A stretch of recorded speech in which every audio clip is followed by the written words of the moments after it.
Shaken and scared. That's how neighbors say they felt after shooting at a Broomfield apartment complex. The entire situation just terrifying, and tonight the nightmare isn't over. Some families still aren't able to return home. That situation started early this morning around 6:30 when police were called for a disturbance. When they got to that apartment unit, they heard a man making threats. Then he started firing off shots. Several rounds ended up in other people's homes and their vehicles. More than 3 hours later, police forced themselves inside that apartment and fired their weapons. A woman was found inside the apartment with a gunshot wound. She was taken to the hospital where she later died. Your reporter Alan Janae joins us live from that scene tonight. Alan, you spoke with neighbors who were just inches away from getting struck by bullets. Yeah, this is, a tight neighborhood, a lot of apartments right around this area, and a lot of people were forced to take cover this morning as they were getting ready for work when this all started, many of them hiding in their apartments. Tonight has word of the death of a woman in this apartment here behind me where she was shot and later died at a hospital. Many of them are still upset about the violence and the gunfire. After a difficult and frightening day, people were going back to their apartments to retrieve a few things with police escorts.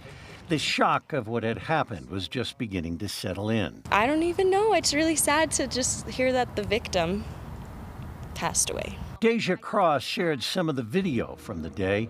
Police moving in as a woman was held hostage for over 3 hours. I had to kind of just lock ourselves in the bathroom and pretend that nothing was happening, even though I knew there was a bunch of stuff happening. Gunfire pierced the morning and fear spread. I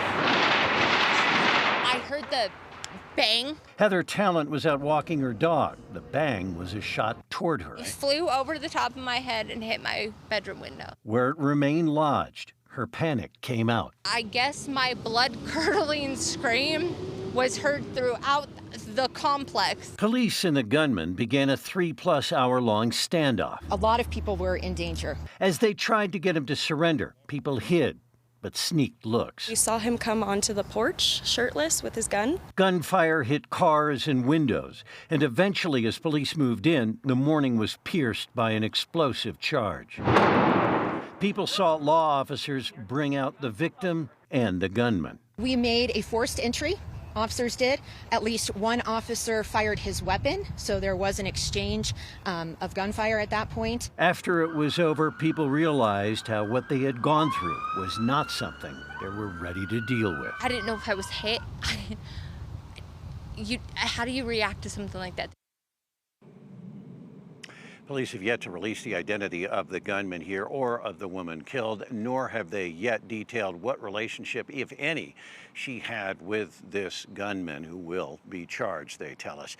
Tonight, many people were allowed to go back into their apartments here in the building inside to retrieve items that they needed or pets and things like that. And many have been offered lodging tonight here in Broomfield away from the scene as police still work behind me to collect evidence. In Broomfield, I'm Alan Janae covering Colorado First.